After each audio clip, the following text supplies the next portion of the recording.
Welcome back to episode 2 of the Animals Everywhere podcast. Today I am speaking with Marcel du Toit. Marcel is one of those reptile keepers who continually researches to better his care for the animals he keeps, whether that's for his corn snakes or his mambas. That's one thing I love about Marcel. He really loves and cares for every animal he keeps, and the effort he puts into his care is not determined by the price tag of the animal. In this episode, we talk to Marcel, a professional venomous keeper with many years of experience, about what it takes to work with these animals and what you as a keeper can do to work with these animals properly. So you ready? Sure. Sweet. You're listening to Animals Everywhere, a podcast that aims to inspire each and every one of you to make an impact and be the change, learn more about our natural world, explore the lives of those wild and wonderful. My name is Bryce Broom, and I'm best known for my infatuation with wildlife and to live a wild life. How did your fascination with reptiles begin? Honestly, I can't pinpoint a specific time in my life where it happened.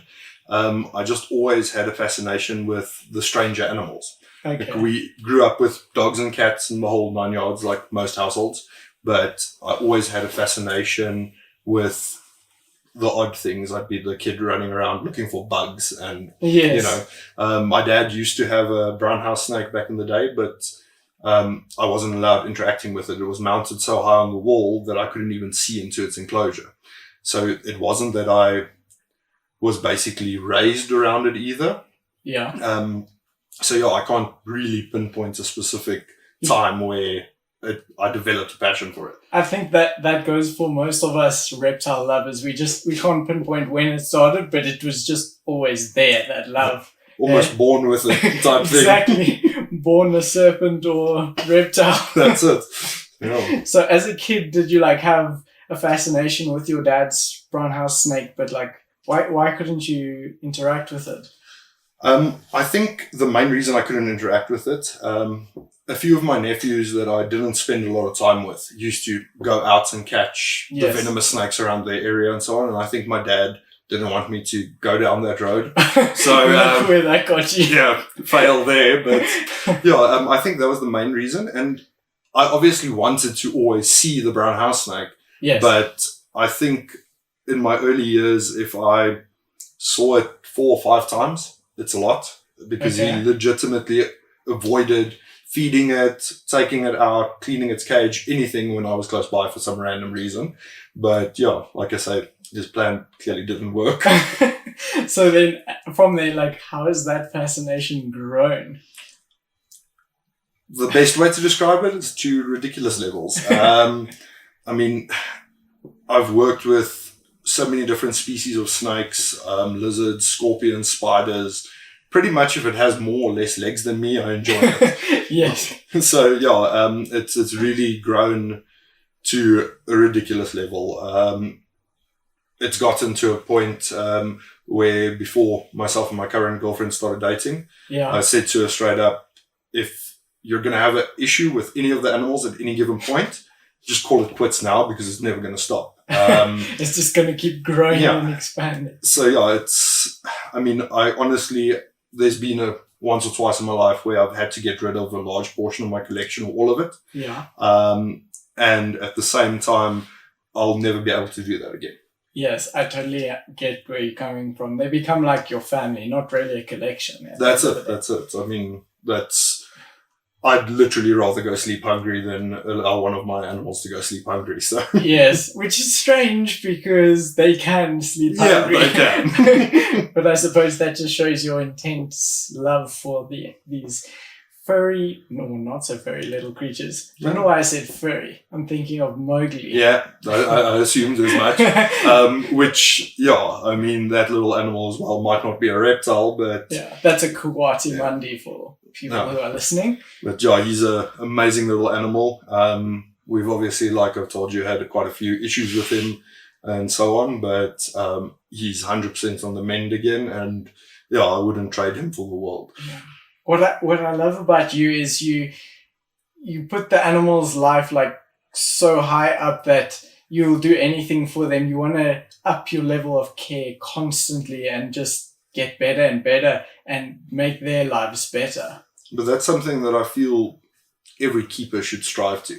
I mean, Yes. yes, I've got a large collection of animals, and currently I do have some animals in racks and so on, Yeah. but I'm trying to get away from it. Obviously, it's quite expensive putting up proper Sure. cages Yeah. and so on, but every chance I get, I move more animals into display cages with proper setups as close to what I can get for their natural distribution and so on. Yes. And my goal is to have my whole room kitted out with nothing but display enclosures, with maybe the exception of baby snakes, which I produce. Yeah, that's what my goal is also kind of Yeah. with this thing.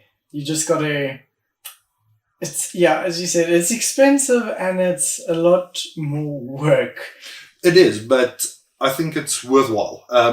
The thing is as well, I look at the snakes that I have in racks, Yeah. amazing animals, but I don't enjoy them as much as even the, if you will, more boring animals that I have in cages. Just purely because a rack takes away the aesthetics of the animal, because if you want to see it, you have to open it up. And over and above that, even when your snake in a proper display cage is hiding, you've still got a display cage to look at, which is almost as appealing as the actual animal itself. Yeah, that's so true. Like setting up the natural habitat is kind of half of the fun of keeping them, because you get to look at this. There's something just so mesmerizing about looking at natural things, especially like some of earthly elements like fire, water. You can just stare into waves and fire for hours. It's kind of the same with our snake cages. That's exactly it. And I feel it provides enrichment with the animals as well. Yeah. I've noticed, because I've been, I think I've told you in the past, my room is air conditioned. Yeah. So my climate's relatively well controlled. So what I've done now recently with majority of my cages, tropical, non-tropical, the works, I've set up basking lamps for them for during the day. Okay. And they've got a nice basking spot, but at night they've got no supplement heat with the exception of the ambient temperature. And the behavior I see in my animals is a lot more naturalistic, something Wow. you'd expect from a wild animal.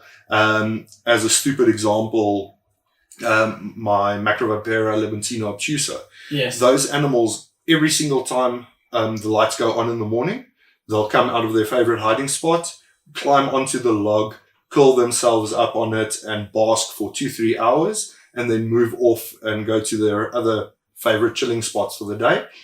And at night, they move off to their favorite hiding spot where they feel secure, and every day it repeats. And I've noticed this with my mambas, my cobras, the works. Everything that I've set up that way, they're displaying more naturalistic behavior, which, once again, not only the stimulation for the snakes, but it makes it a lot more interesting for me as a keeper to watch their more natural behavior. Yeah, that's super interesting.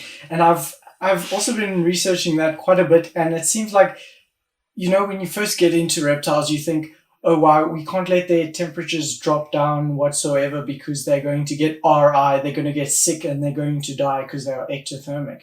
But what I found is, like with all your different species, your dwarf bitters, your different adders, they can get relatively cold at the night, in your night temperatures, but as long as they have that hot spot to go to in the day, their metabolism kicks in and they're able to like survive and actually thrive. They need that cool spot even in order to breed some of the species.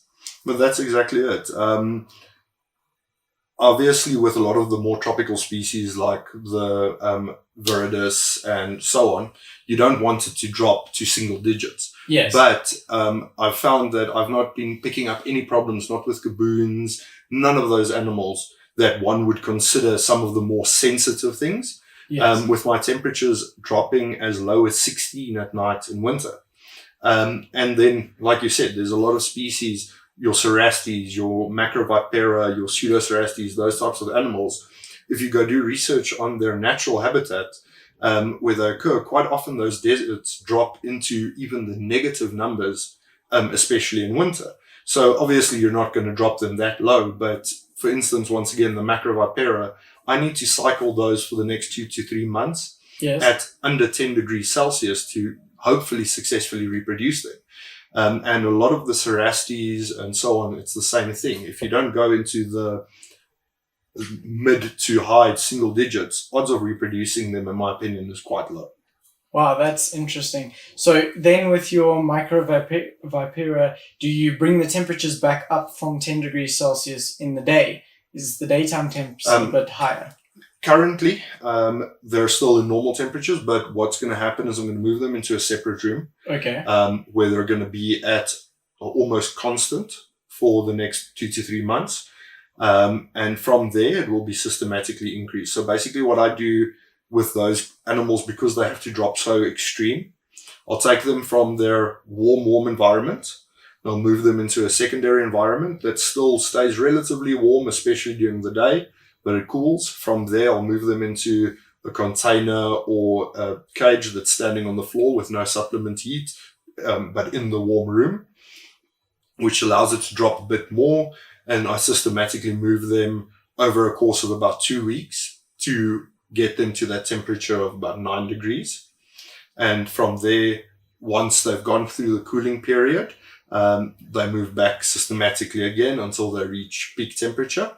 Okay. And from there, I introduce. So during the day, technically, it does warm up a bit more, but they don't have, for instance, a basking spot. And it's so just on. the ambient temperature okay. So getting on that, keeping reptiles in like a specific room is a lot more important than most people will think, because that ambient temperature has a bigger role than their little cage temperature, because it's got a controlled hot spot and a cool side. They need that ambient temperature so they can have that daytime basking spot, and then it drops down at night, but not to dangerous levels for the animals. Well, it definitely helps, especially if you've got a large quantity of animals, because you can maintain it and be more secure with it. Obviously, if you've got 1 or 2 snakes, having them in the house where the temperature fluctuates greatly, you're not going to have no nighttime heating. So you can control that with a thermostat, and a lot of the new thermostats have day and night temperatures. Yes. So you can create an artificial drop at night, but your heating element is actually running 24/7 basically. But with larger collections, it does make your life a lot easier, and obviously is a bit more secure for the animals by controlling the room's overall temperature. Yeah, and so it doesn't drop like Ridiculously low. Exactly. So what animals do you work with in particular? Like, what are your... Okay, I know you're going to say everything, but what animals do you keep in your reptile room? Let's talk about reptiles, not the mammals. Well, I keep a wide variety of reptiles as well. Literally from leopard geckos through to Lichianus geckos, wide variety of both lizards and snakes.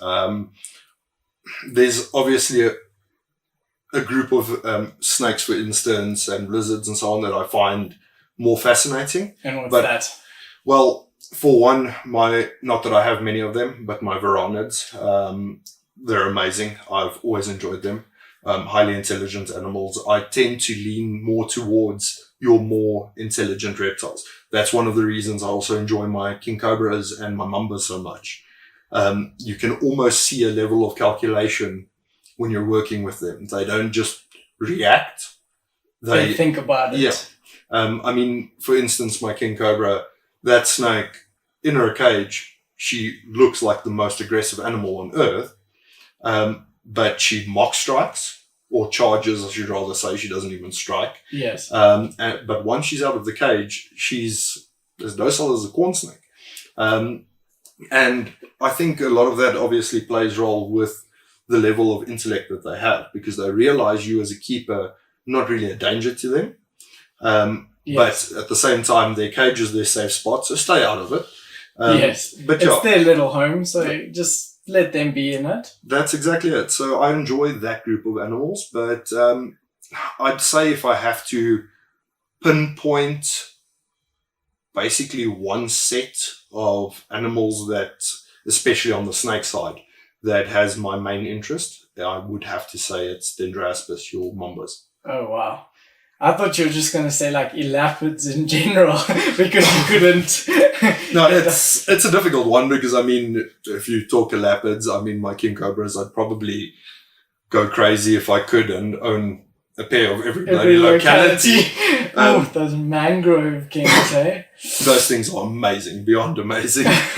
But yeah, realistically speaking, if I had to basically be forced to choose one group, it would be a very, very tight one between your Bushmasters, which I've not really had a lot of working experience with because they, as you know, aren't a hell of a lot in the country. So I can make you jealous and share all my experience with Bushmasters. I've worked with some, at least. I know. But them and the Mambas, it would be a very difficult choice between them. For me to be able to choose between those two, I would need to work with Bushmasters a bit more. Yes. But at the moment, with what I keep, I'd say the Mambas are probably snake-wise, hands down the winners. Although, like I say, not the easiest thing to choose between. No, not at all, especially when you're a like insane reptile nerd like yourself. And that's the thing. I mean, I still literally have corn snakes. Yes. And I enjoy them. The previous Reptile Expo,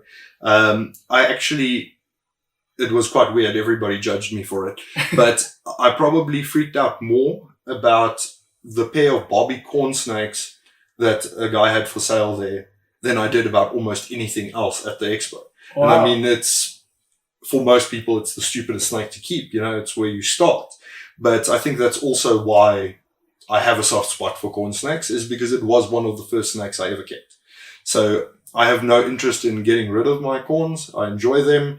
I don't care what their value is. They're enjoyable animals. I think that's the biggest thing that most keepers lose is they think, okay, now it's because this corn snake is a so-called starter animal, it's not worth the same amount of my time and my intellect to like care for these animals. So it's just a corn snake type of thing. But no, you're like, it's still a snake. It's still freaking cool. It's not like, yes, it may not have the value of a Bushmaster or a Mamba, but it's a different species. And even though it's so common, you got to love everything. And that's it. And, you know, at the end of the day, each and every animal we keep deserves the care that keeps them happy and healthy. Whether it be a corn snake or a Bushmaster, it doesn't matter. And yeah, like I say, I'm loving my two little Barbie corns. I've got a few others as well, but it's not the monetary value behind them that makes them special. No, that's exactly it. They're enjoyable snakes. I mean, which doesn't happen too often, but if I'm in the mood to sit around and just hold a snake, my corn snakes are perfect for that. They don't bite, they're docile. Even if I haven't physically worked with them for a long period of time, excluding your cleaning and maintenance, yes, they don't really get grumpy. I can still take them out and enjoy them.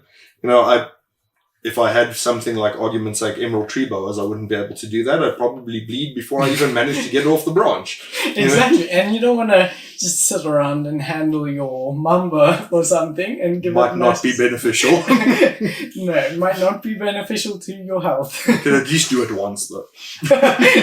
Yes, but then there might not be a second chance. Exactly. So rather stick to hook sticks and corn snakes if you feel like petting a snake. Exactly, yeah. So at what age did you start working with venomous snakes? Even though I can guess by now your dad didn't want that to happen. Yeah, not at all. Before we started, I was telling you about the course that they made me save up my own money to do a handling course because they assumed I was not going to do it. Yes. Much to their regret, about a month later, I told them, well, it's booked. I need you guys to take me through. Determination at its finest. But yeah, I think if I recall correctly, I'd say Venomous, I started at about 16, which is not something I generally recommend from experience. You know, unfortunately, majority of people, and I'm not saying everybody's like that, you don't have the mindset, in my opinion, to work with something deadly at that age. 100%. I mean, I know a lot of younger people that can definitely do it, that they do already possess a mindset where it works. I mean, I didn't get bitten when I was a lot younger, working with the venomous snakes, but there's other factors as well, because I often see kids a lot younger than that working with venomous snakes now. Yes. And you don't have full organ development yet, so a bite is more severe long-term wise. Yeah. Yes, treated correctly, you'll probably recover just like an adult, but kidney and liver problems can be caused by it and so on. So, yeah, but I think I started about 16, and I'd say I properly got into it pretty much the day I moved out of my parents' house at 18. Okay, wow. So, yeah. But yeah, somewhere between 16 and 18. Okay, so that's a big thing for me too. I mean, I've been working with venomous snakes since I was like 14, and from experience, I can say I do not in any way think that is a good idea for most people. I think there are a few people that are able to do that, but I don't think there are many that have that like mindset and that are cautious and are doing it for the right reasons, not because they think it's cool. Like when I was 14 and started handling, it's not because I thought it was cool, whatever. I had to help someone handle the snake, and at that stage, I was like, I don't want to keep venomous ever in my life.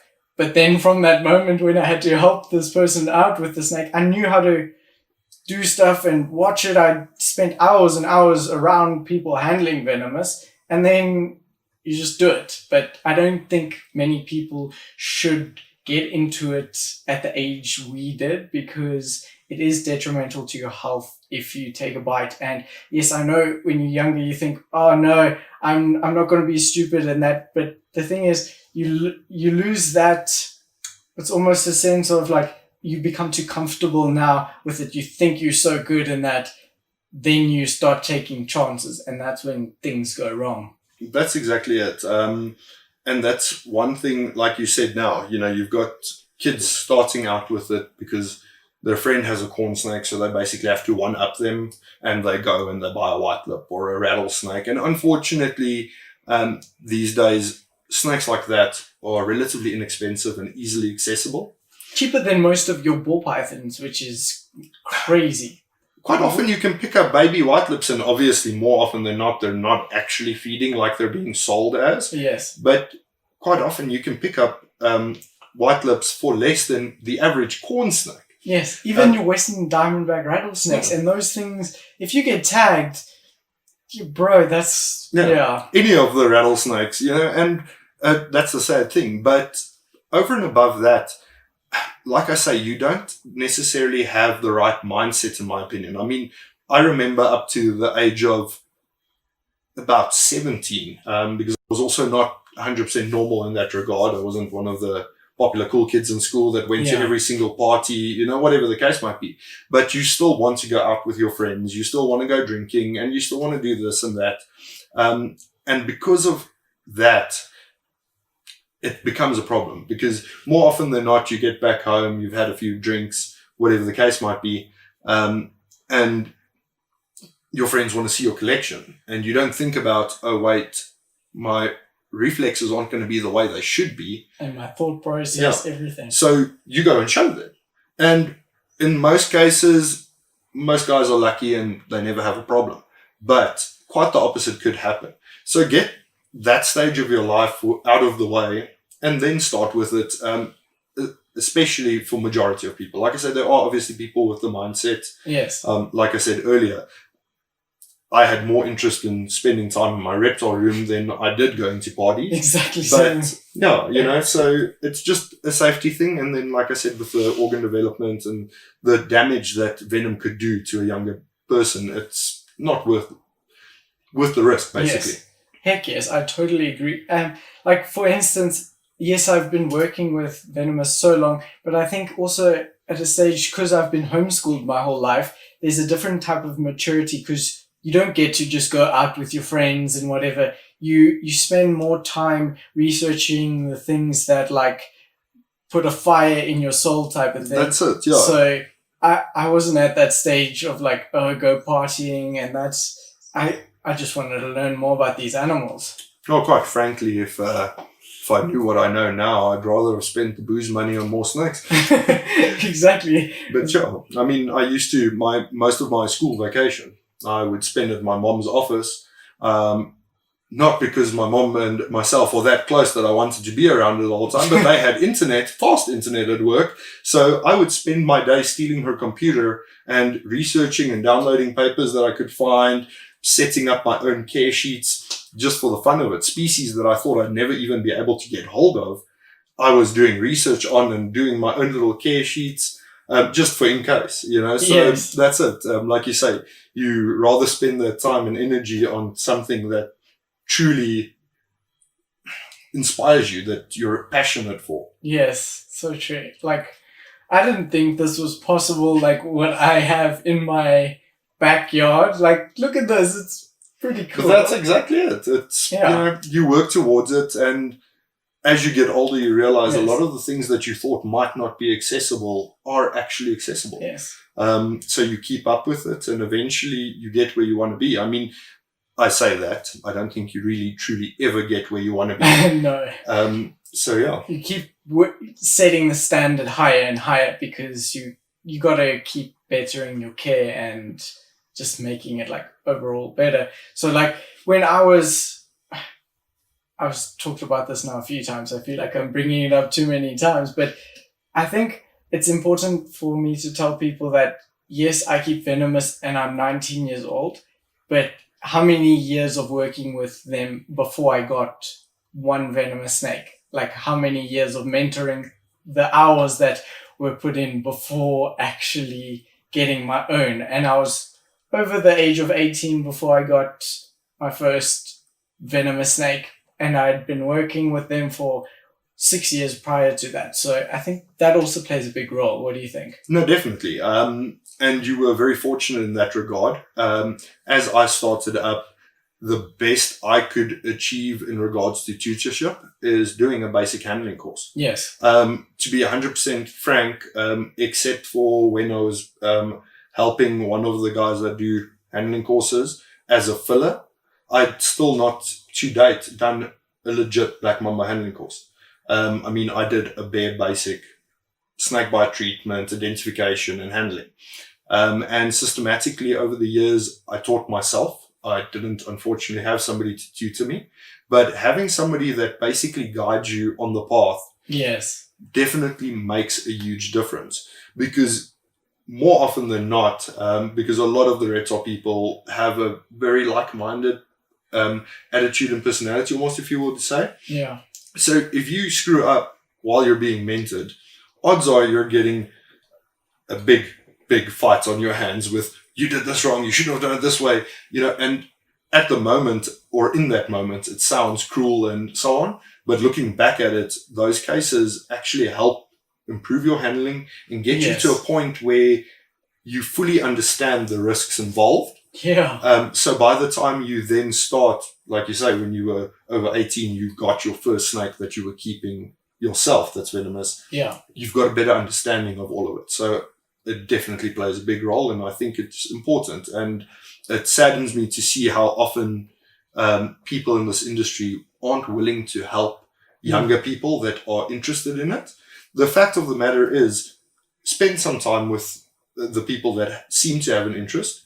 The ones that don't truly have an interest in it will wilt out quickly enough. That's so true. And the rest will probably eventually get to a point where you want to kill them because they're such a pain. But those are the people that you want to develop into full-blown keepers. Yes.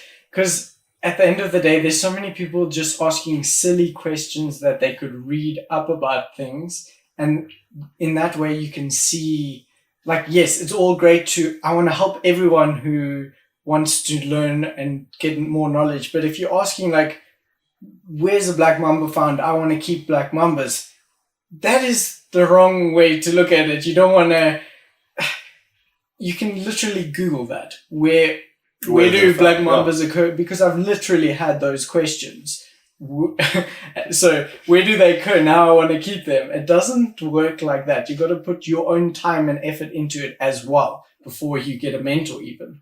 No, I agree with that as well. You can't just expect somebody to spoon feed you every little drop of information you want. Yes. I mean, quite often I've had friends that have gotten weird animals that is something that you don't see often, and there aren't any proper care sheets or info on them. And I've done additional distribution research for them, and I wouldn't say I've set up a care sheet for them, but I gave them basic parameters to work in, and then they just have to fine tune it to find the spot. I mean, it's not difficult to do the basic research. Yes. I mean, by all means, if you want to start getting into handling and so on, I used to help a lot of people. One thing that sort of scared me off of it is somebody that was doing very well was working with one of the venomous snakes, and he had a bit of a close call. Obviously, I was right there. I managed to prevent it from happening, but that did put me off helping people for a while, because obviously, you let somebody into your snake room, they're working with your snakes. In all technicality, if something happens to them, it's on you. Yes. So for, I'd say probably 3 years plus, I didn't allow anybody to work with any of my animals. But I do believe it's got an important section.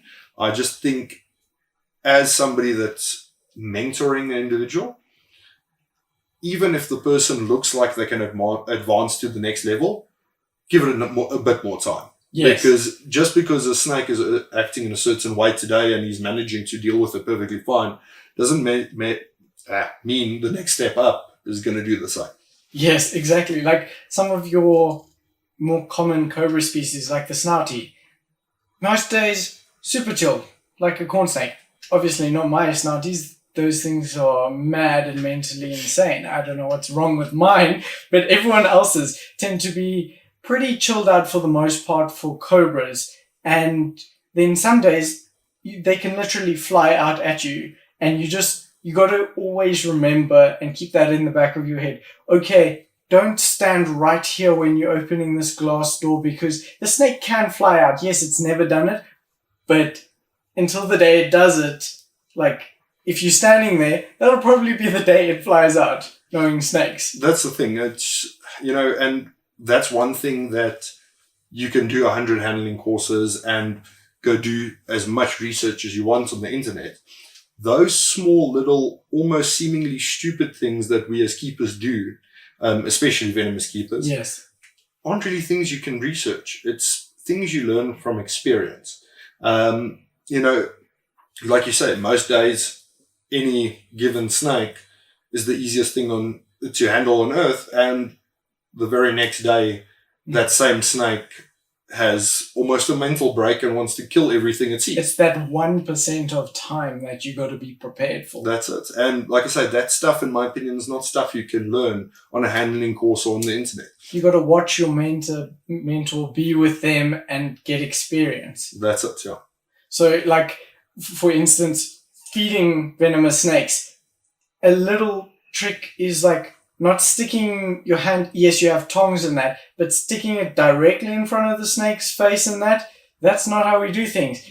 Use the glass cage as a bit of a shield. It might not look like we're actually purposefully doing anything, but we know we open the enclosure and then just stand to the side, wiggle the rat over here, and then it comes forward, not sticking our hand directly right in the dirt. Yeah. There's so many little things that we learn. A lot of that stuff, I'd even go as far as saying that if you're mentoring somebody, it's not something you're going to relate to them because it's almost natural. You don't even think about doing it.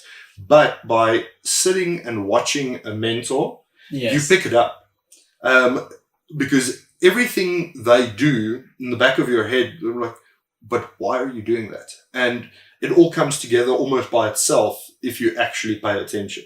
Yes. So you basically got to study your mentor as a book, basically, and see what are they doing and why. Not just get upset with your mentor because you're not jumping straight into handling these venomous snakes and that, but actually watch, that's interesting. He opens the cage like that. oh, when he takes it out, he does that. He doesn't stick his hand in the cage. Just, there's so many things. I think it's probably an endless book, Yeah. especially with Venomous and the different species in the venomous hobby. That's exactly it. I was actually just thinking about it as well. Florida has relatively strict laws on venomous keeping. Yes. Now, unfortunately, in South Africa, we can't implement something like that because the system doesn't work. So you're probably going to die of old age before you get your first venomous permit. But the system in Florida works, in my opinion. Yes. You've got quite a hectic amount of hours to cover before you can start keeping venomous. And you don't just get your first venomous and go buy another 50. It's quite regulated, and I think that's a very good thing. I agree with that, especially like from my experience with all the kids that message and just want to buy a venomous snake, because I think most of them think, okay, I've seen a guy on YouTube do it and it looks cool. Yes, these are cool animals, but don't just get it because it's cool. That's not cool at the end of the day. That's exactly it. I was actually speaking to somebody the other day, and we were talking about the potential costs of a bite, and people don't really realize it. It's quite a few years ago. I was unfortunately bitten by a snouted cobra. Now, didn't have medical aid. No antivenom was used. I was in hospital for less than 24 hours, and that bite cost 45,000 rand. It's not just, oh, I got bitten, oh well. There are financial aspects behind it. Depending on the severity of bite, there's the care of your animals that come into play. I mean, if you've got a potent cytotoxic bite and there is severe tissue damage, especially on your arms or your hands, who's going to help you look after those animals for that period that you're in recovery? Yeah, and then you got to relearn handling if you've lost a limb or that's exactly even it. Get rid of some of the animals. No, I also had somebody ask me a few years ago, because they unfortunately did get bitten by a puff adder, and they asked me how to get back into it because they're very nervous around venomous snakes. And it took me a while to really click the question, because I'll never forget it. I spent the night in the hospital. I was released the next day, late afternoon. I phoned my rodent supplier and told them, listen, I'm going to cancel my order for today, but I'll see you tomorrow morning, which was the Sunday. And I literally got my rodents a day after I was bitten and fed my animals. But also I was very fortunate with my bite. But that's the thing. A lot of people, once they've been bitten, there's a trauma. Yes. And in this particular individual's case, that's exactly what happened. I think it's now close on 5 years after her bite. Yeah. And to my knowledge, she's still not working with anything venomous. I think the last time we spoke about it, the most hectic thing she's willing to work with is a false water cobra. She is physically scared of venomous snakes now. And that's something that you need to also understand. Quite often, I get asked what venomous snakes I'd recommend as a starter. Ooh, the age-old question. Now, there is no such thing as a good starter. I just want to give you a pounded for that, because I so agree. There is no such thing. I mean, any of the venomous or proper venomous snakes, I'm not referring to things like red-lipped heralds and so on. Yes. Or your hog noses for other people. False water cobras. But even a false water cobra, if you go, obviously LD50 is not very valid across the board on humans, but if you look at the LD50 count on the Falsies, they actually pack a punch. Yeah, they're more toxic than your Western Diamondback, but the quantity of venom is far less. Yeah. I think they do 7 milligrams max in a bite, and 20 is fate. I don't know. I think I'm messing that up. I think it's 3 milligrams. I'll also have to double check on the stats. But the thing is, I mean, I've got a venom allergy. If I get spat by any of my spitting snakes, even if it doesn't hit me directly, I start having a mild reaction. Now, it's not as bad as a lot of people. I mean, I know people that literally can't walk into a room that has housed spitters. But odds are, if you've got a bit of a allergic reaction to one of those mildly venomous snakes, it could potentially be lethal. Yes. Now, if you're talking about things that are considered dangerous when it comes to venomous snakes, there is no such thing. I mean, quite often you hear white lips. They produce antivenom for white lips. That's all you need to know. It's not a starter. It's not a... The biggest thing I hear is everyone says it's a bee sting. Like, why would they create antivenom if it's just a little bit of swelling? Yes, I understand people die from bee stings, but that's because of allergic reactions. Yeah. This has antivenom because the venom is insanely potent. People die every year from white lips. Yeah, but that's the thing. So especially in South Africa, it's not necessarily a good idea in other countries. But what I generally recommend, and it's not because their venom is that mild that I recommend them, I recommend Angolan coral snakes. The simple reason for that is they've got an attitude. Especially if you get a young one, yes, you're not going to have time to become too lax with it because they think they're a 4-meter cobra, and strike and go crazy. So you'll always be on your toes, especially with a young one. And more often than not, the bites aren't fatal, although they can be. Yes. And the other main reason I recommend it is the fact that the Angolan corals, which obviously we can keep without permit here, don't require, or there is no antivenom for them, firstly. Secondly, they're treated the same way as a Cape coral. So a lot of our doctors will be able to treat that bite without too much confusion. Yes. And in my opinion, your odds of dying from it is quite slim, although there's always a chance. Yes. And if you've taken a bite from one of those, you'll know if you want to continue keeping or not. And if you can accept what a venomous snake can do to you. Yes. Because that is a major thing. I mean, there's a lot of people that go many, many years without taking a bite. I think there are actually some people that after 30, 40 years have not taken a bite. Yeah, I know some of those guys personally. But the fact of the matter is keeping a venomous snake, There's especially the larger venomous snakes, if you're not using shift boxes or if you need to pull a 3-meter black mamba out of an enclosure because it needs medical treatment, there's always a chance. I always say... There's that risk involved that you got to remember. It's not like a fail-safe, oh no, this will never happen. Yes, if you keep your protocols up and handle them properly, chances are insanely slim, but there's always that chance because you're exposing yourself to them more frequently than a normal human would. That's it. And I always say keeping venomous snakes is like riding a motorbike. It's not if, it's when. Because at some point, it's probably going to happen. And you need to be mentally prepared and willing to accept the consequences thereof. So to me, that's a very big, important thing about keeping venomous. If you're not willing to risk, if you're taking a bite, at some point, obviously you're going to try your best to avoid it, but if you're not willing, don't even do it. I think that's also the thing I don't necessarily agree with.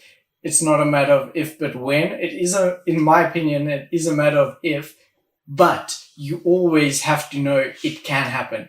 You might get lucky and it will never happen to you, but the chances are still there, and you got to accept that can still happen. That's why, you still got to have the protocols in place. What do you do if you get bitten? Even though you may never be bitten, you have that there in case. It's like wearing a helmet in case you fall off your bicycle. Right. That's exactly it. Not necessarily that you're going to need to use it, but rather have it there for in case. Yeah. And yeah, that's like I say, that's for me, it's a major thing that needs to be in the back of your mind always, and you need to accept the chance that there is a possibility. You can't just willy-nilly think it's never going to happen to you, and then you're not prepared for it. I think that's a big thing from all the friends I know who have been bitten. Most of them get back into it so easily, not afraid of the animals whatsoever, because they know, okay, I messed up, that's why I was bitten, or I just had a bit of bad luck, something went wrong and I got bitten. But I still love these animals and I still want to work with them. So it's interesting to hear that, like you were saying, that lady doesn't want to work and almost has this trauma now. I can't say I've ever had that experience from like dog bites. I would train dogs to attack people and that, and I was in the suit and I got bitten in the throat. And I wasn't afraid to go back and like play with that same dog that bit me. It happens. But that's exactly it. And you got to accept it and not blame the animal and then like, I don't know, hate the animal for it. But that's exactly it. I think it's got a lot to do with where you are mentally with it. I mean, all the bites that I've experienced, every single one of them, I can tell you where I screwed up. I'm sorry, as soon as somebody interferes with a snake in the wild or puts a snake in a cage and they get bitten, in regards to shame, you've been bitten, it's not nice, they get sympathy, but they don't really get sympathy in any other regard, because at the end of the day, as soon as you work with that animal, it's your fault if it happens. It doesn't matter how it happens, it is your fault. The only people that will get full sympathy from me is some poor oak that went hiking and accidentally didn't see a puff adder and stood on it type thing. Yes. That's a freak accident. By all means, I feel bad for you. But as soon as you keep a snake, if you get bitten, I don't wish it on anyone, but it's your own fault. There's nothing you can do about it. It's happened. Yeah, because you keeping them, you got to take that responsibility, not pass the blame on this and that. It's your fault that it did happen. In any case, even if it was like a freak accident where, I don't know, the snake stuck to your hand, and it's just a weird example. You had glue on your hand, snake stuck to your hand, and it bit you. Your fault. It's a freak accident, but nonetheless, if that snake wasn't in captivity, it wouldn't have bitten you. Exactly. Yes. So, in that regard, I feel that, like I said, everybody needs to be prepared to potentially get bitten, firstly, and secondly, you need to have or be mentally ready for it and accept it. And like you say, you can't blame the animal. It's not the animal's fault. Yeah, you almost got to drill yourself. Okay, if I'm bitten by this, what do I do? Because you don't want that panic to set in. You got to let that knowledge overtake the panic type of thing. So the other day I was bitten by my anaconda because, my own fault. I was being stupid. Yes, by trusting an anaconda. No, that's not why. She's super cool. But I just played with some rats and just fed all the other snakes. Fed her, she swallowed, so I thought, she's not hungry again. So I pushed her head back in the cage and still had the smell of rat. And then she tagged me. But from that, most people would pull away with the tag when you're bitten. I didn't. I stuck my hand deeper in her throat because I didn't want her to lacerate myself. And I think that just comes from knowledge at the end of the day. It's not like I've had experience being bitten by anacondas, but I'm like, okay, this isn't very stressful. I know what to do. That knowledge kicks in and is like a backup in the back of your brain. Okay, I've been bitten. Now what? No, and it should override the panic. Yes, hopefully. Yeah. that would be the ideal situation. Yes, we never know till it happens, but you prepare yourself as much as you can. So what do people do that puts them at a higher risk when keeping venomous snakes? There's quite a few things, honestly. I consider myself to be under higher risk quite often. Yeah. Because I do a lot of medical treatments for a lot of people in the community, for respiratory infection, mouth rot, whatever the case might be. And more often than not, that does mean I'm working in significantly closer proximity to the bitey end than generally you would want to. Yes. And then obviously people also become complacent.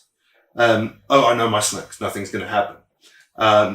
The thing is, in my opinion, snakes also have bad days. So, yeah. They have personalities at the end of the day. this Cape Cobra is different from that Cape Cobra, so don't treat them the same. Exactly, but that's the point. It's you sort of get 364 days where that snake reacts exactly this way, but you haven't noticed it went into the blue, so you try to tail it like you always do, or whatever the case might be, and it's having a bad day for whatever reason, and that puts you at higher risk, and that's complacency. Every time you open a cage, and I mean, I can read most of my snakes. Yes. If I touch the glass, the way they react is a great indicator of what to expect. But even with that, you can't just be, okay, great, I've seen what it's going to do, because it doesn't necessarily mean that's what's going to happen. Yeah. So complacency, and other major thing I've noticed is a laziness to fetch the right tool. I've seen that quite a bit in a lot of people, busy feeding a bunch of, argument's sake, your larger species of snakes. And you've been using the large tongs, and then you move over to smaller snakes. So you use the slightly smaller tongs because they're a little bit more comfortable in the smaller environment, whatever. And then you get back to a larger snake and you can't remember where you put the tweezers. So you just use the small one. Stuff like that. And I think at any given point, majority of people that keep Venomous have done it. And it's also a bad thing. Just use the right tools for the specific job. I mean, you're not going to feed a 60 centimeter snake with a 10 centimeter tweezer. You're asking for it. 10 minutes of looking for that tool could save you bankruptcy and your life potentially, and a little or whatever. Yeah. And that's it. So there's obviously a lot of things. Was talking to somebody the other day, I believe you were there as well, actually, with that specific discussion. Yeah. Where he wasn't paying attention and tried to feed the snake and was feeding the wrong end. It's small little things. If you can't see exactly where the head of an animal is, or if you've got multiple housed in the same enclosure, if you can't see all of them at any given point, why risk it? Yeah. I keep very few animals housed together. But majority of those, if I'm feeding, I'll take, let's say there's 3 in the cage. I'll take 2 out with the hook stick or whatever the case might be, put them in a container, feed them in the container. The last one gets its food in the cage. Because once you've got multiple snakes in one cage or whatever the case is, you can't focus on all the animals at once. And you're also increasing your odds because there's always that one glutton snake that eats twice as fast as all the others. So now you're putting yourself in a position where you have to separate 2 snakes trying to eat the same rodent because you were too lazy to move 2 snakes out of the cage into a separate tub. Yes. So things like that, I think are factors that cause a lot more bites than we should be seeing.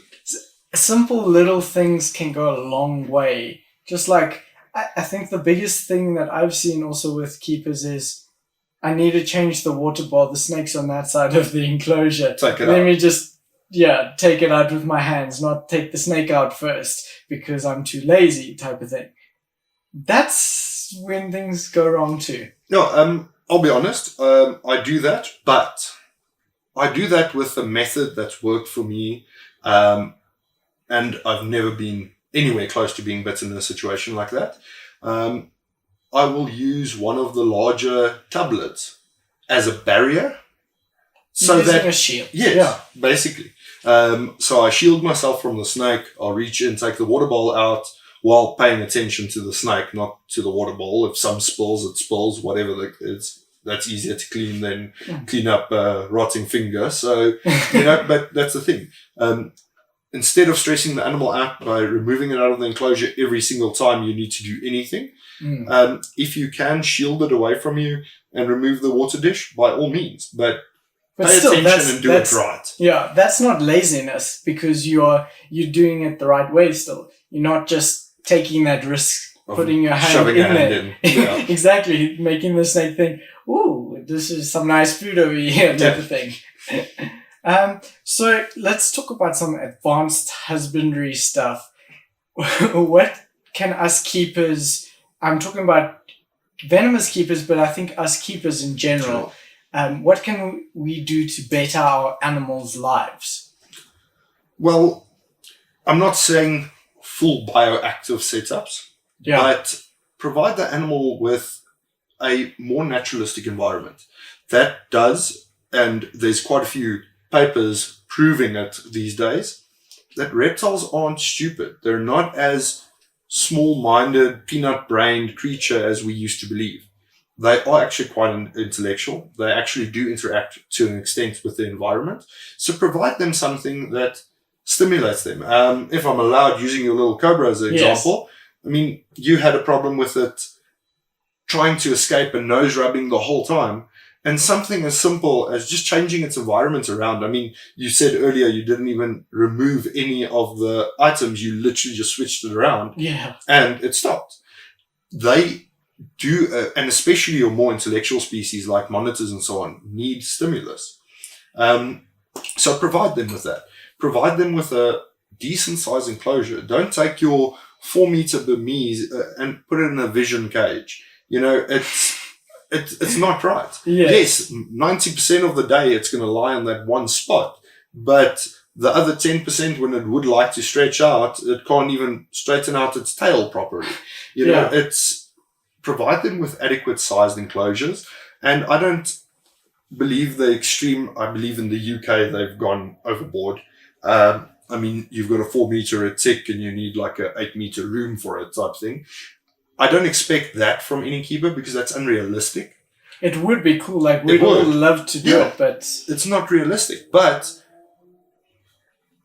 although it's not necessarily the most accurate method, look at the L-shaped method that we were all taught when we just started.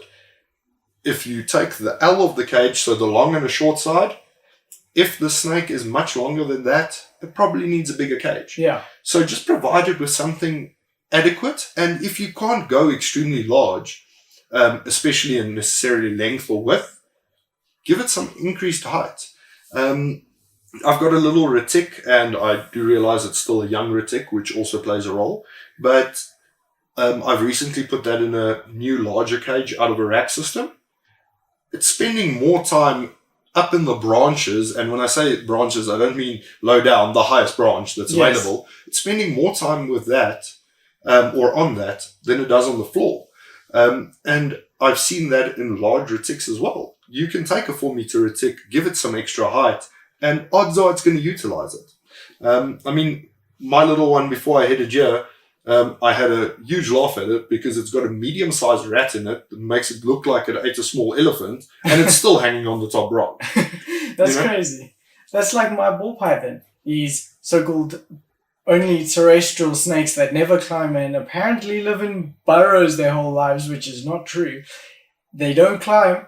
How come my one is spending like 90% of its time up in the tree? Why? It's not a green tree python. they'll use what you give them. That's exactly it. Any space given to a snake, they'll utilize. I don't keep them anymore because you might as well just keep pet sand, in my opinion. But they are beautiful animals nonetheless.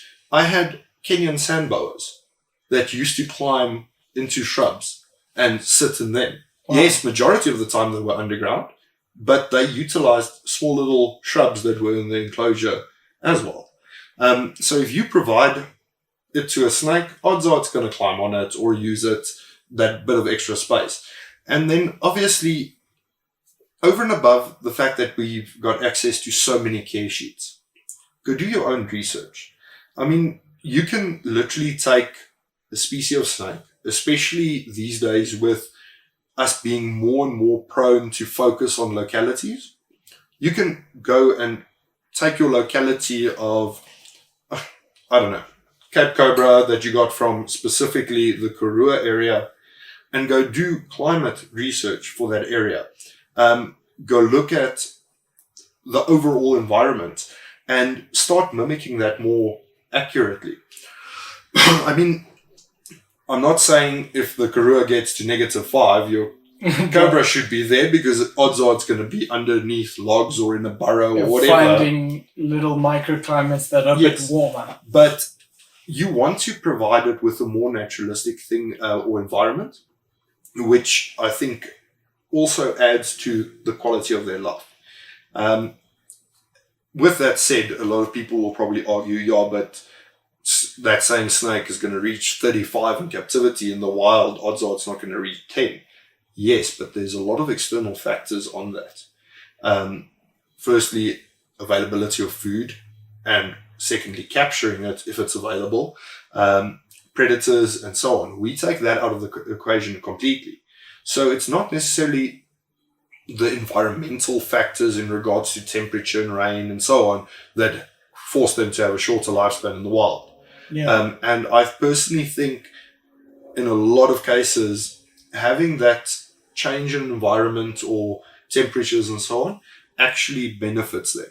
Oh, I so agree. From what I've been researching, that fluctuation is important. I tested it out this year myself with fluctuating eggs, and the babies I got out were way healthier. They ate way quicker, and they just looked overall better. But that's the other thing that we can go into so much detail with. Yes. Stupid example, but corn snakes. Most of us incubate them at 28 to 31 degrees. They hatch in about 2 months' time. I've also seen it. You take that same, you drop it down a little bit, keep it cooler. Incubation takes now 3 months. But that same batch of eggs, you're going to get, more often than not, slightly bigger, healthier, stronger babies because they've had more time to develop. I know a lot of people that work with tortoises. And something as simple as a leopard tortoise, I mean, there are people that literally know nothing about reptiles that keep them in their backyard and they breed them by accident. Yes. So they're not complicated animals. But you take those leopard tortoise eggs, you put them in an incubator at a constant for the 12 months they're incubating or whatever the case might be. And most people find they've got a lower hatch rate. You take those same eggs, you put them in a room under the right humidity where it fluctuates quite a lot. And has that like cold drop spell. Yeah. And then you've got almost 100% success rate. Yeah. I mean, there are chameleon species that have to go through a diapausal state, otherwise the embryos die. Yes. And I'm talking about 2-3 months of quite low temperatures before it starts up again. And for instance, parsons, chameleons, as far as I know, go through not as an extreme, but they go through a mini diapausal state over a 2-year period. I mean, those eggs take anything from 20 to 24 months to hatch. Wow. And yeah, some people maintain it at relatively a constant lower. Yes. And it works. But a lot of the species need that temperature drop to successfully hatch. That's incredible. Just like, I think it's also a big thing that we take for granted in dropping our breeders. We need to drop, like the males, they need to get to those cooler temperatures. Otherwise, the fertility rate of the eggs is also lower if you don't cycle them correctly. No, that's exactly it. There's a lot of species. I mean, for instance, wormer pythons. Yeah. There's quite a lot of, I don't want to say research because I don't think it's proper research, but quite a bit of documented info that pretty much you can introduce 2 wormer pythons, male and female, any time of the year. Odds are they're going to mate. But it's not going to successfully produce anything. If the female and the male does not go through cooling, she will not start embryo development, or follicle development rather, and the male sperm count is not going to be sufficient to actually impregnate, so you're not going to get viable eggs. I mean, a friend of mine paired them. I can't remember exactly what time of year it was, but it was pretty much 180 away from where they should be breeding, and they locked up multiple times over a period of a week, but nothing ever came of it. Because they need that drop. That's it. I mean, another example of that is the Terrestrials I'm planning on breeding this year. I'm 100% convinced if they do not drop to single digits, you will not successfully get them to breed. Yes, I think that's very true. Similar to the Runkels also, they seem like a very easy species in that, but they're a bit more complex to just drop to that cooler temperature, especially in South Africa where we struggle to get those single digit numbers in our reptile room for the most part. where we are particularly, it's easier because it's cooler in Gauteng. Yeah. It's one of the better places to breed those particular animals. But it's also a weird science because some of them you mustn't do that too. So you got to kind of have like separate rooms. Yeah, and that's the other side of it as well. I mean, even within the same species from different localities, you can't do exactly the same thing. I mean, there are literally Cape cobras distributed from pretty much Bloemfontein right down to the Cape. Yes. And if you go look at some of those spots, it literally snows. So those animals go into low single digits. Yet other places, I wouldn't say they should go much under 15 or 12 degrees Celsius, and it's the same species. Yes. So locality plays a role. I mean, now they've been split, but years back when forest cobras were all still classified as the same, the East African ones can handle significantly cooler temperatures than a large portion of the West African ones. So that also plays a huge role, and that brings us back to what I said earlier. Go do climate research for the area your animals come from. Yeah, that's why locality is so important, and that's a big thing I'm wanting to get into with like the puff adders and that locality of animals and not mixing it. I see people now like mixing Gauteng and KZN puff adders or Tanzanian puff adders and DRC, and you kind of like, why are we doing that? Because at the end of the day, we are messing with the gene pool and the bloodline by, yes, it may make stronger animals per se because they aren't historically as related, but you're messing up the diversity and the morphology of them changing. But that's another thing. I mean, if you look at it, you can't go take KwaZulu-Natal Southern African python and go chuck it down in Limpopo. It does affect the genetics and of the population. Same species. Yeah, they're both Nataliensis, but it causes problems with the overall gene pool and genetic structure for the area. So I'm not a big fan of locality crossing, and I think that's one of the reasons, for instance, copperheads. I think they're beautiful snakes, and I've always loved them.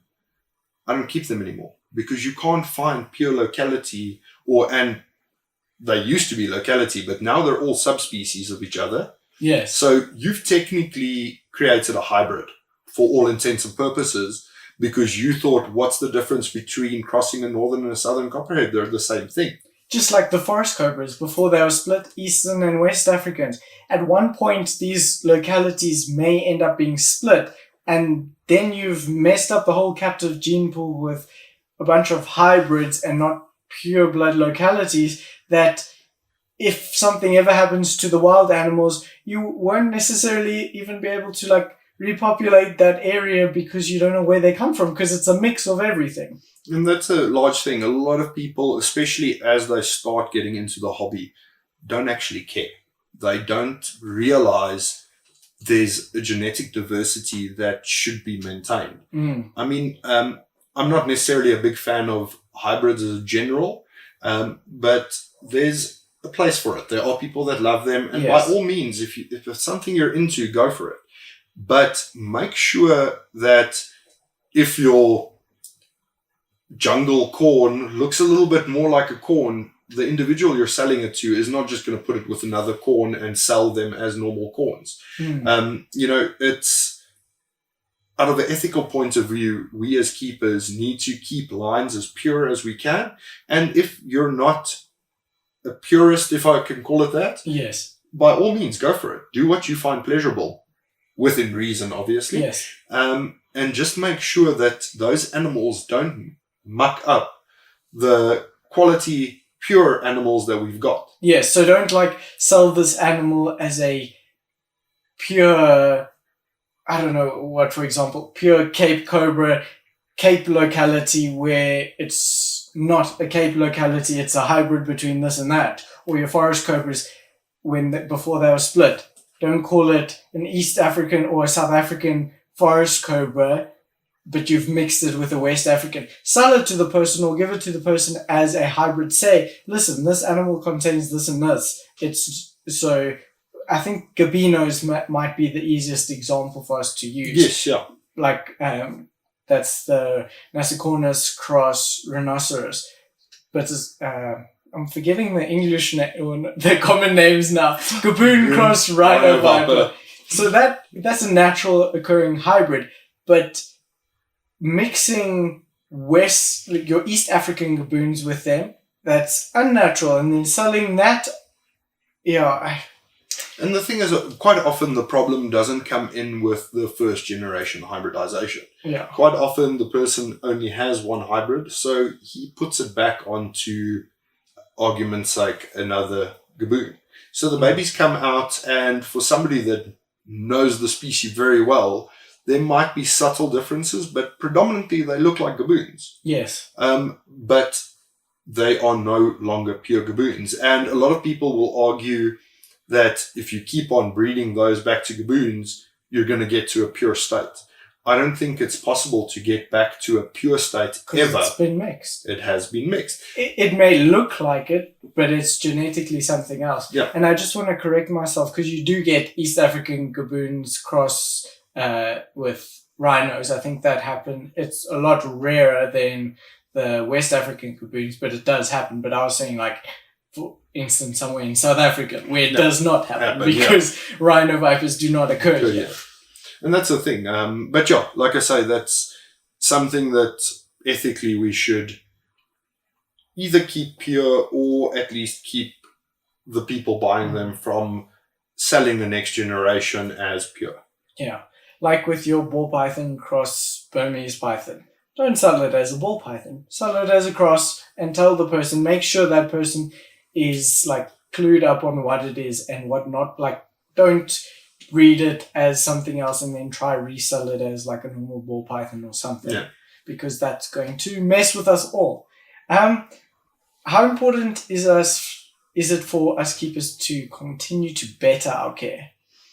It will always be extremely important, because I mean, if we look at where most of us started, and as we've gone through the years, the amount of information and better quality products that have been popping up. Yeah. There's always advances. And yes, guys were successfully breeding snakes back in the early 80s.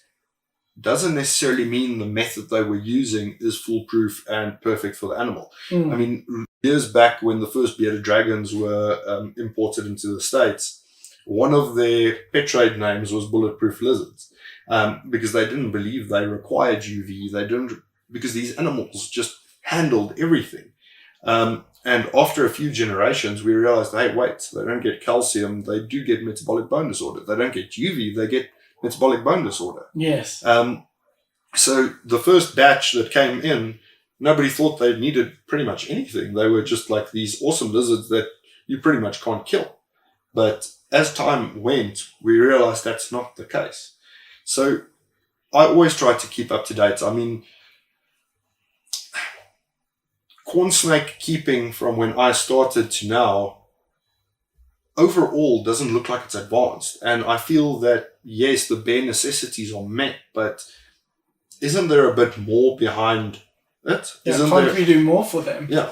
So I think we should always strive to improve our overall care, as well as obviously keep on studying and learning about the animals that we keep, so that if something comes up and that you can improve it. I mean, we've spoken about it a few times, I believe, with the rhino vipers. Most people, I've got a rhino viper, pretty much I need to chuck the thing in a swamp. And it's not the case. Yes. You know, so people just have this connotation, rhino viper, more frequently found West Africa, which is tropical. High humidity. So there you go, have a swamp. And that's not how it works. I mean, it's the same with a lot of the Atheris.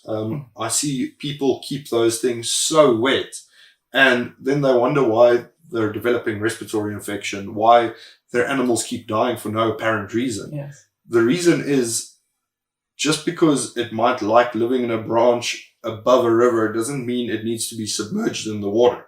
Yes, you know? and for instance, you can go to places and find little microclimates and habitats in different areas. Like there's places in Mpumalanga where it's basically dry, desert, cold, mist, but you can find these little pockets of rainforest, that type of thing. And that's what people don't realize. You can't just study the whole country as a whole, that temperature. You got to find where exactly these animals occur in those little pockets and see what they have. Yes, it may live next to a river, but that doesn't mean it's wet. There's constant airflow. There's a bunch of other things to take into account. Yeah, just because something lives next to a river, like you say, doesn't mean it's completely wet. I mean, there's rivers through deserts. Exactly. So you can't just go and generalize it. And that, once again, comes back to we need to continuously improve our husbandry by doing more research. I think that's a big thing people don't realize is just checking where these animals are found. You can't call South Africa as a whole one country. We have, sorry about that. It is one country, but I'm saying like puff adders are found throughout South Africa, but the ones in Gauteng can handle a lot cooler temperatures than the ones in KZN can. So the different localities, as you said earlier, need different things as well. So we've got to study that too. And just because something's in a hot tropical rainforest doesn't mean it's cool. Generally, like the rhino vipers, they don't like it hot, whereas people think, oh, rainforest, nice and hot. They find places, these little pockets where it dips and it's a lot cooler than people would imagine because they're in a canopy where there might not even be any sun. So it's a lot cooler than people think, I think. That's exactly it. And quite often if you've mentioned Mpumalanga, I mean, you walk into one of those tropical pockets. Yeah. It feels like you've just walked into a 40-degree sauna type thing. But if you actually check the temperature, it's not that extremely high. It's more the humidity in that particular case that hits you than the temperature. As a matter of fact, in the more drier, arid areas of it, it's actually a lot warmer than down in the foresty areas. So that humidity almost makes it feel hotter, but it's actually cooler. Yes, that's exactly it. So that's something that people also need to take in consideration. For instance, I know with Nietzsche, a lot of people also a lot of water on those animals, and where they come from, they live in high altitude, so there is relatively high amounts of rainfall, but it's also not a constant rainfall, and I'd almost go as far as saying in certain portions of it, it's almost more of a dense fog, if you will, than physical rain. Yes. It's in Afrikaans we call it motreën, a very fine rain. It's like a mist. Yes. So yes, maybe twice a day even they get soaking wet, but it's not these big ice cold droplets. It's like a fine mist almost. Yeah. And it dissipates quite quickly, especially in the mornings, for instance, as soon as the sun comes out. And that's what I've heard about from the keepers who successfully like reproduce and raise many generations of Nietzsche up, that they literally keep them in a fridge per se. These animals stay between 18 and 25 degrees Celsius, not going higher, because if they go higher, they die, which is insane. Yes, they might be found in higher altitudes and heat rises, but those higher altitudes you'll find are a lot cooler than the lower altitudes. So it becomes quite a science. And then as for the humidity, like with your different species, people like spraying animals down and wonder why with, I think like your Bothrops, people spray them down and think, why are they not shedding? They're still having flaky shed. Well, the humidity is not high enough. Spraying it can cause more problems, in my opinion, with like wetting it, because the snake's constantly on a wet substrate, giving it scale rot and a bunch of different things. But if you used a different method like a humidifier and put that in, it would help in different ways. So different animals need different things. You can't just use one rule like, okay, spray the cage down for when it's going into shed because it needs that high humidity. No, this species might like it humid, but in a different way. That's it. There's also a big difference between humid and wet. Yeah. And that's something that I don't think or believe a lot of people necessarily understand. I agree. There's a big difference. If you shove your hand in a pool, it's wet. You can walk through an area that looks open and clear, and the humidity is a lot higher. There's a big difference between wet and humidity. Yes, and those where it's raining, it might be wet everywhere. You might get wet, but it may be a lower humidity than places like your tropical areas, like St. Lucia in South Africa. You go there and it looks clear. The ground isn't like sopping wet or anything, but you've it's got a high humid. humidity. Yeah, so humidity plays a different role. So like you work a lot with your smaller arboreal vipers. They might need to be sprayed because they drink the droplets and stuff. But some of your stuff like the gaboons, they might like, or lechises, in fact, because I know they are very prone to getting like a pink belly from being too wet. But they struggle to shed because they don't have high enough humidity. Those guys need the humidifier, that type of humidity, not the spraying wet. That's it. Yeah. So what are some of the wrong reasons to get into Venomous? Just want to touch on that for...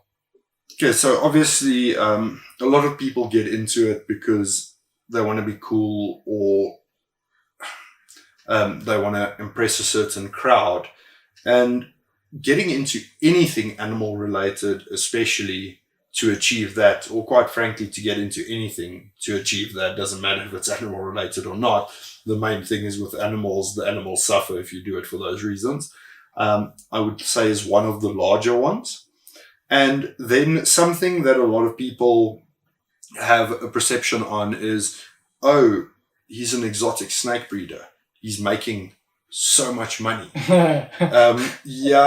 One of my favorite sayings, and I'm sure most of the people listening to this have seen it on Facebook and so on as well, is how to become a millionaire breeding reptiles is start a billionaire. You cannot truly make money out of animals. You've got maintenance, you've got feeding, look at all of the major companies, especially in South Africa, that make money off of animals. They actually make the money off the products they sell for the animals. The animals basically end up paying for themselves and maybe bringing a few extra bucks into their pocket. And then you find the level of care is different for when it becomes like that monetary value, because it's so expensive to take care of them. Then you got to drop the care for the animals so you make more money on them. Yeah, that's it. And then that's when you start shoving large snakes into small enclosures because you want to fit more of them into a certain area, and you want to produce 10,000 babies. You're not satisfied producing 50, so then your care starts lacking, like you just said. And more often than not, in my opinion, you can't really enjoy it either. Because, I find with even the amount of animals I have, and looking at a lot of the larger breeding facilities, my collection is minuscule in comparison. Yes. So these people, a lot of them do have one or two display snakes that they enjoy, but it becomes a chore, no longer a hobby that you can enjoy. Like I say, even with my collection, sometimes it takes me 3-4 days with several hours every day just to get all my cages cleaned and sorted to perfect point. And that has to happen all the time. Yeah, so I go through that basically every week. Yeah. And then obviously you've got baby snakes in breeding season, which are housed in smaller enclosures or containers, need to be cleaned more frequently, especially if you look at a lot of the leopards. Those things don't like having their water bowls filled, apparently. They prefer to chuck it out. And they like their roofs painted with their poop and stuff. So it becomes more maintenance. In, I'd say, mid-breeding season or baby season, if you will, I'm pretty sure if I spent 24 hours a day in my reptile room, I'd still not get through everything properly, type thing. Yes. So that's the other side of it as well. Not only does your care start lacking, but it stops being enjoyable. And I think most people start because they do enjoy it. So, at what point do you stop enjoying it and it becomes a full-time work?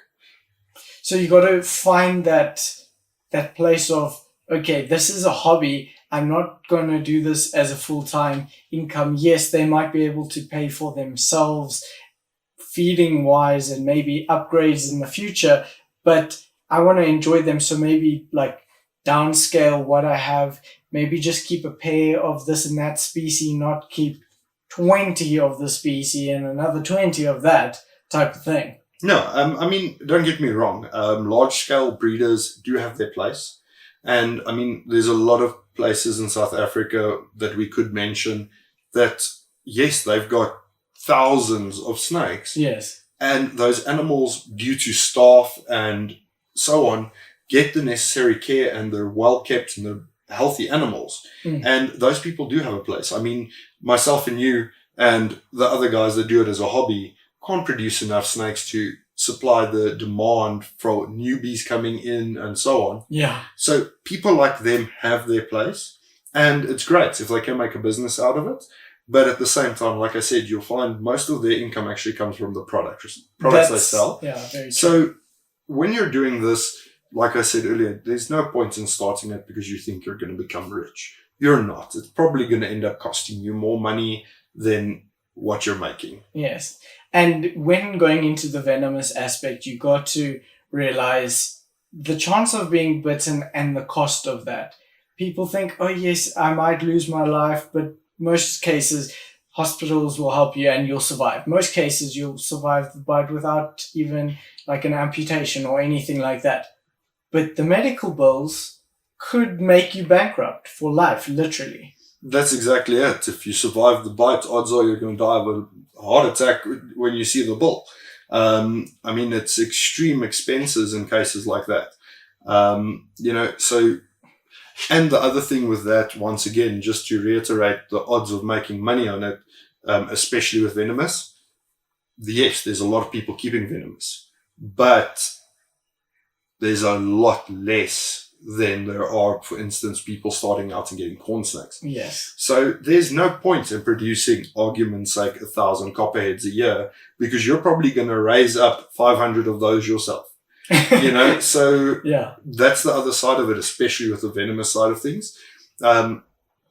There's not a big enough market for you to even attempt to make money on a large scale in South Africa, for instance, with Venomous. I think with Venomous as a hobby, most of us keepers like trading within ourselves because we know what we have and we just want to get all these different species. So it's not a big thing about making money because, yes, some of the Venomous are like crazy expensive, but then if you take it to like some of your ball pythons, that's nothing, for instance, and these are incredibly rare or endangered species in the wild that you would love to work with. But that's exactly it. So I think it does happen quite a bit where we trade amongst each other rather than sell. And for me personally, because it's something that pops up that you want, you can't necessarily afford it if the person is selling it, but you happen to have one or two snakes he wants. Yeah. So it gives us all access to get hold of species we'd love to work with that might be too expensive to buy straight up. And, it also, to an extent, brings the community together, a little bit more. It seems like us in the Venomous community, we're a lot tighter together because we want to share our animals, and like when we have babies, we're like, okay, this pair goes to you and then you give me this or that because I don't have that species and I would really love, and you produce them this year, rather than selling them because there's not the only people who would want to buy them are ourselves, and we can't even afford them. So we just trade for no, and at the end of the day, whether or not you sell it to the guy that has the other species you want and buy from him, you're just wasting time because you're gonna buy the snake you want from him anyway. That is so true. Are all venomous snakes the same to work with if they're like the same species? No, not at all. A wide variety of snakes differ greatly. I mean, just as an example, your bush vipers, which are a small species and so on, they tend to be quite aggressive. You know, you've got this cute little snake sitting on a branch. You open up the cage, it wants to kill you. Yeah. And then you've got something like, for instance, a mamba, which is one of the more feared snakes in the world. And quite frankly, all of my mambas are more docile than the small little bush viper. So, and then obviously there are species of snakes, like for instance, bothrops. They really don't appreciate it if you touch their tail. Now, most snakes don't, but they're an extreme case when it comes to that as well. So yeah, there's that aspect. And then, you know, different snakes, for instance, a lot of your larger terrestrial snakes, for instance, don't like sitting on hooks. You know, they become quite uncomfortable. They try and move off it quite rapidly. Whereas a lot of your arboreal snakes will gladly sit on the tip of a hook and be quite calm about it. Yet they're also more difficult to handle because they can climb then. Yes. When they want to. So I'd actually go as far as saying even within the same species, individual animals, personality-wise, vary to work with in its own right. I so agree with that. Like, just with the snakes I have in this room, you can see that they're vastly different from each other. Each snake has its own personality, as you said. So, what precautions do you take when selling venomous snakes? Because I want to know that, because I know there's a lot of people who just think, oh, it's easy, buy a venomous snake. But from people like yourself who take pride in like high quality animals and not doing it for money aspect, you're doing this because you love it and you don't need this kid's 1,000 rand to keep going. You just would rather not sell to him to keep, you know. So what do you do to sell venomous, like precaution wise? Well, firstly, and this to me is also an ethical thing, ensure that your animals are well established. You know, you don't want to sell something to somebody that might have slightly less experience, that still needs to be force fed or assist fed or whatever the case might be, because you're increasing their odds of getting bitten. It's a different thing, like we discussed, if you're trading between another venomous keeper buddy of yours and both of you are happy taking non-feeders and you'll get them going yourselves. Yeah. But you got to know that, dude. Exactly. Yeah. So for the average person, ensure the animals are feeding properly. Secondly, I don't sell to under 18s. And it sounds stupid because, I mean, a 40-year-old might be as likely to get bitten as a 30-year-old or a 10-year-old for that matter, depending on their experience level. But like we discussed earlier in regards to the venom and how it affects people, out of that point of view, and then obviously a maturity point of view. Selling to a 14-year-old, you're going to have generally a more childish personality, whereas somebody of 18 years old has matured a bit more. I would go as far as saying if you can prevent or stop selling to people under the age of 21, that would be a great start. Yeah. And then also... I fall straight into that category. Just by the way, Marcel, thanks I'm sorry, man. for... And then also ensure that the people have an idea of what they're doing. I mean, none of us walk around with our handling certificate in our wallet. I mean, it's not your license. Yeah. You know, so I don't expect everybody to have one of those on them. But generally, and there are a few exceptions. I mean, there are people that are quite a bit younger that have book knowledge, if you will. So they can talk to you in such a way where you firmly believe they know what they're doing. They've been keeping longer than you type thing. Yeah. But as a general, talk to the person. See what level of experience you can pick up they have. What knowledge about what they want to buy they've got, you know. And just out of an ethical point of view, and obviously out of a safety point for both them and yourself, make sure that they have an idea of what they're doing and that the snake doesn't fall over their experience line. I mean, if somebody comes to me and says to me, well, I've kept a white lip and a copperhead I want to buy your fully grown Bothrops Asper, I'm not going to sell it to him. No. You know, and by all means, maybe he can work with that snake and so on. But once again, I don't feel comfortable doing it. You know, you need to ensure that the people that you're selling to can work with that animal safely. And it doesn't necessarily mean that they're not going to get bitten. I mean, it could still happen. You could literally sell to somebody that has more experience than you and they can still get bitten. Yes. But rather safe than sorry. I am talking under correction because obviously I'm not in permanent contact with every single person I've sold to throughout my life. Yes. But to my knowledge, nobody that has bought a snake from me has been bitten by one of those snakes. And it's because I am a little bit more selective to whom I sell. Yes. I think that's a big thing because you're not in it for, you want the snake to have a good life and you actually caring about the person too. You're not just letting money get to your head and getting rid of the snake, because if you know, you don't want the person to get bitten. Nobody wants that. No, exactly. It's not nice. It's not something that I would want on my conscience either. I mean, if somebody gets bitten by a snake you sold them, and there is a chance of it happening, and they were to die, not your fault, but mentally in the back of your head, you're going to sit there and like, yeah, if I didn't sell them that snake, they might still be alive.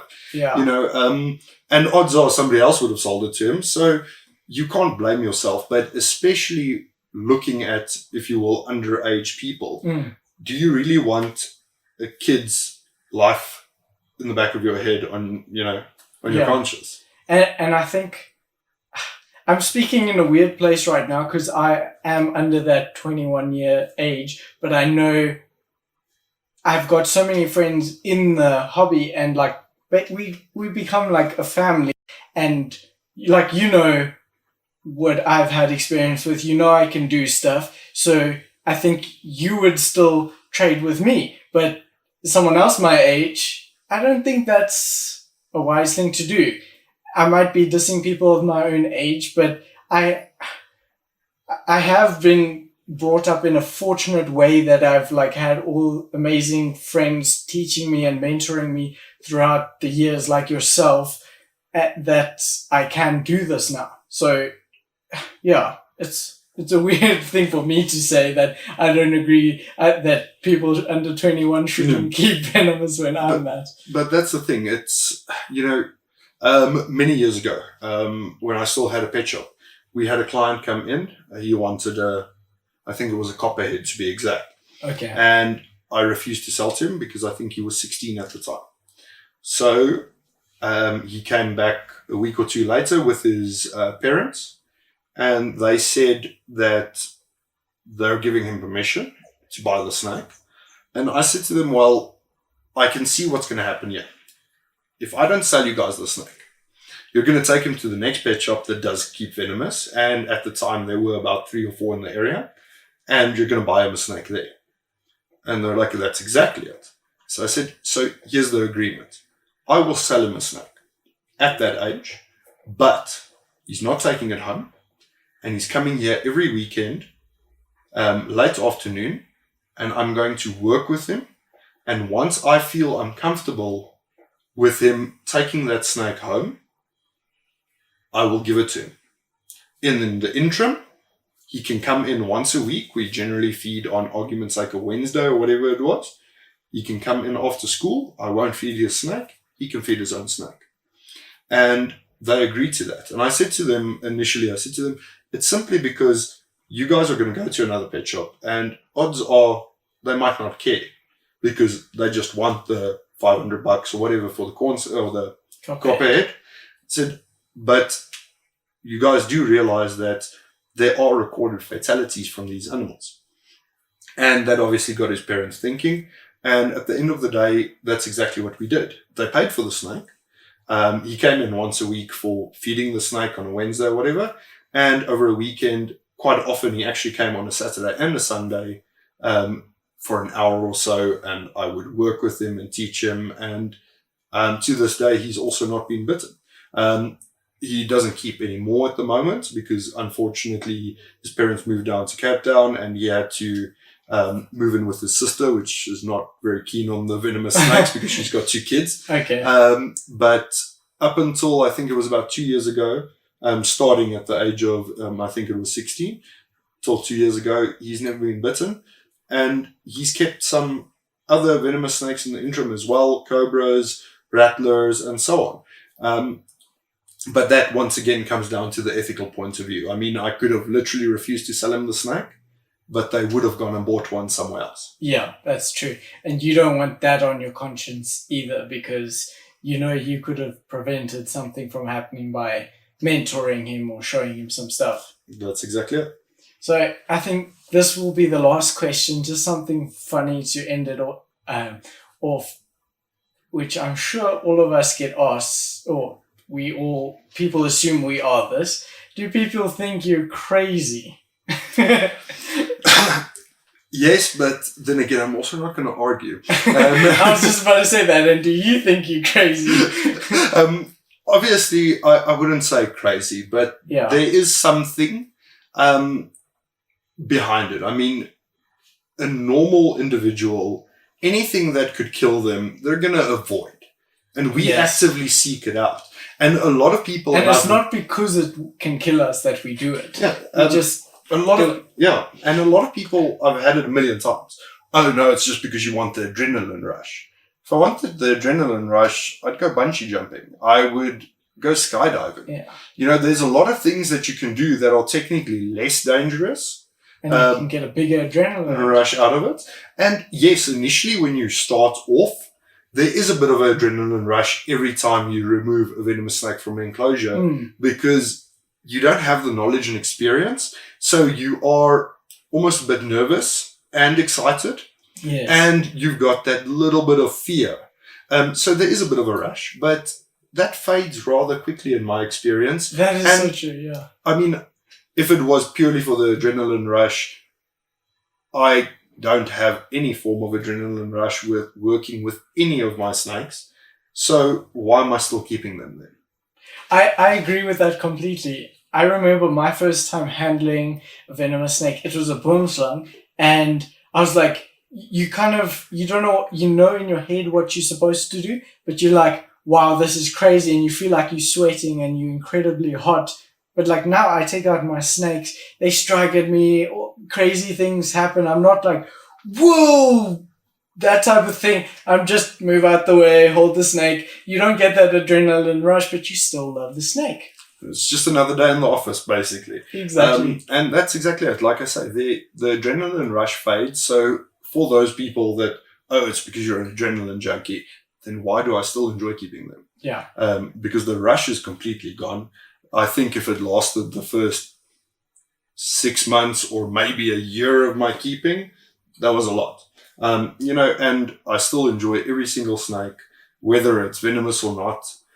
As a matter of fact, I think at this point, some of the non-venomous, like my Amazon tree boas, probably cause more adrenaline rush because they're completely psychotic. But yeah, so I do think, I wouldn't say crazy, but there is something that draws us to it because it's not a natural instinct for you to run towards something that could potentially kill you. But quite frankly, I also feel that me getting in my car after this and driving back home, I'm in more danger than I would be if I get home and every single reptile cage I have is open for some reason. You know, I honestly think that situation would be less dangerous than me getting on the highway from here. Yeah, because more people die in car accidents than snake bite related deaths from keeping. I'm pretty sure from like even in the wild too. I think you could probably combine the two and you'd still be under car accidents. Probably. Is there anything that you would like to like inform someone who's wanting to get into venomous and not sure what steps to take? They think, okay, they'll do a course now, but what's next? Okay, so I feel that a lot of courses don't prepare you for keeping a snake, but I'll applaud that. but it's a good starting point. 100% So go do agree. the course, don't expect doing the course and being able to go buy whichever venomous snake you want, shoving it in a cage and being cool with it. I think that's the biggest thing most people, especially when they're younger, they've done the course, so now they think, okay, I've learned how to handle, but you haven't. Yeah, it's quite frankly, you learn the basics, but now you need to learn how to do it. You've got a completely different environment. But yeah, you'll start off with a handling course, and from there, start doing research. Start looking into snakes that seem to pique your interest. And once again, I mean, I know a lot of people that have no venomous experience that are like, oh, I'd want a mamba. You can't necessarily jump from knowing nothing to a mamba, but look at a few things that interest you. Do more research. If possible, find yourself a mentor. And quite frankly, and a lot of people think it's ridiculous, but once you've done a handling course, buy yourself a crazy ass rat snake while you're deciding what venomous you're going to get and treat it like a venomous snake. Once your big 1.5, 2 meter Taiwanese rat snake that is completely mental stops managing to bite you, then yeah, you're almost there.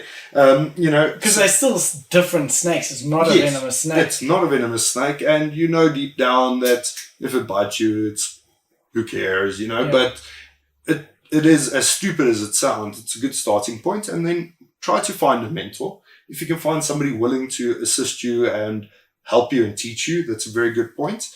And obviously, when you do eventually get your first venomous snake, whatever it is, make sure you've got protocols in place and ensure to always work with the animal with the best frame of mind you can possibly be in and in the best way possible to avoid getting bitten. Yeah. Like simple things of not being on alcohol, not being on any medication. There's a bunch of things that you have to take into account. Are you emotionally upset? Are you physically drained? Are you tired?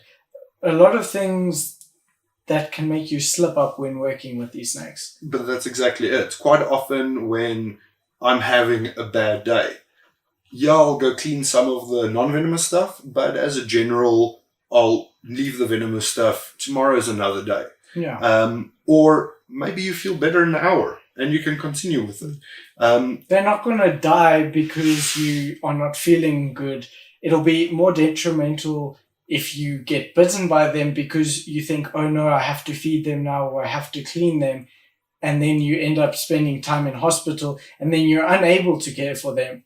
That's more detrimental. Rather a day than a week type thing, So that's it. So that's something that I feel is very important as well, is have the mental frame where you can go work with them. Like you say, especially some of the pain medications and so on, your reflexes go down the drain. Alcohol, obviously a problem.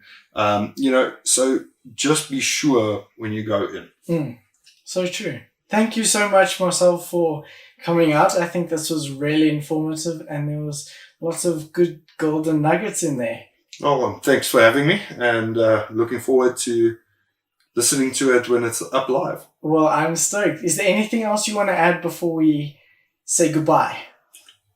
There's not really anything I can think of, to be honest. Awesome. I think we covered it all. Thank you guys for listening. Thanks, Marcel, for coming out. Huge pleasure. Thanks for having me, man. Cool. Cheers. Ciao.